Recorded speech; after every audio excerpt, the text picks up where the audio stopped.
Hafiz and his wife wouldn't let anyone intervene in their quarrel issues. Not even their relations, because they believe they love each other. Magana ta gaskiya ni ba zan iya rayuwa ba tare da Safina. Muna son junanmu. Safina ita ce rayuwata, ita ce komai na, ita ce farin ciki.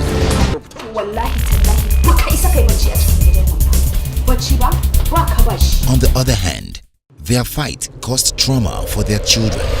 Kai.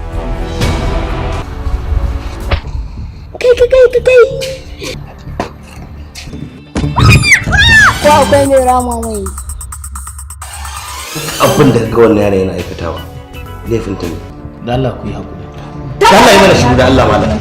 To an extent that their first daughter, Maryam, had a mind depression. Kullum shekarunku na ta tafiya. ‘Ya'yanku na ƙara girma. Amma ba ku zaɓan ma kanku wani mafita ba, kullum sai faɗa da hayaniya. Watch what happens.